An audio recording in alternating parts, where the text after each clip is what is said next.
The dev your company hired last month. The quiet one, camera always a little laggy, crashes tickets, never shows to the team call with video on. Might be 3 North Koreans and a deepfake sharing one laptop, and nobody will notice until the FBI calls. Everyone's panicking that AI is coming for your job. Plot twist, AI is applying for it. Lock in.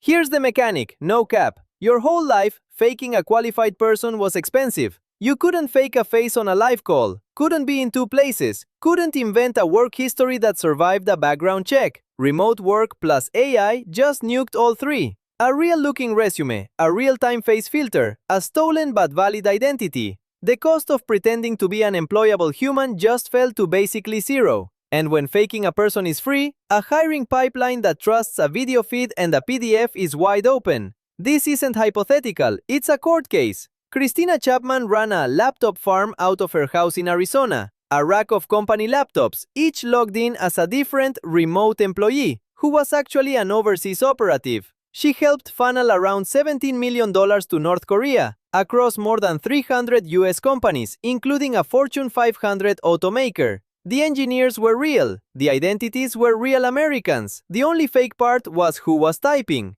And the laptop sat in Arizona, so the IP looked domestic and the paychecks looked normal. And the scale is the scary part. Gartner says by 2028, 1 in 4 candidate profiles worldwide will be fake. 91% of US hiring managers already say they've caught AI-generated answers in interviews. And a deepfake candidate good enough to clear a video screen takes about 70 minutes to build. 70 minutes! You spent longer than that on the lead code for the same job.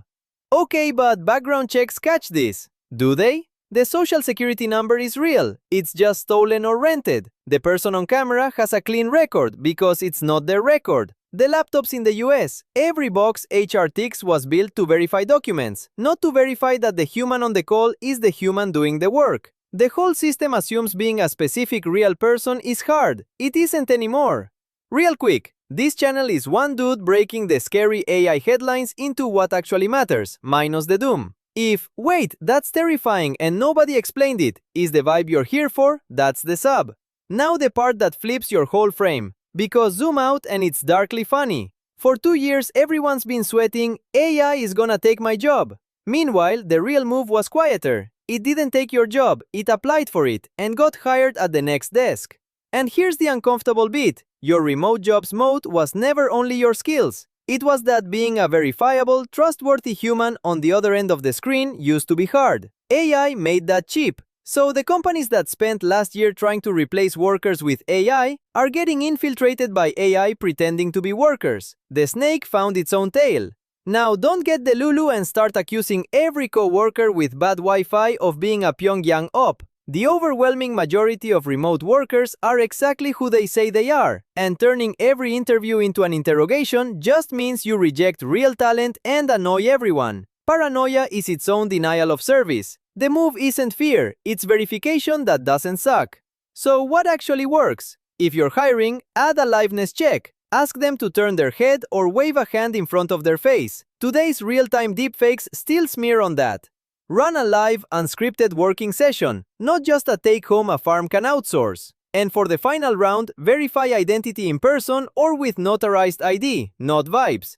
If you're the one applying, plot twist, this is good for you. When faking a human is cheap, being a provably real one is the edge. Show your face live, walk your actual work, be the candidate who's obviously not a GAN. Realness is a skill now. Decoded. AI isn't just after your job, it's in the applicant pool wearing someone else's face. The threat was never a robot at your desk. It was a stranger with your team's trust and a filter. So companies, verify the human, not just the paperwork. Everyone else, drop it in the comments. Would your last interview have caught a deepfake? Be honest. NPC Engineer, out.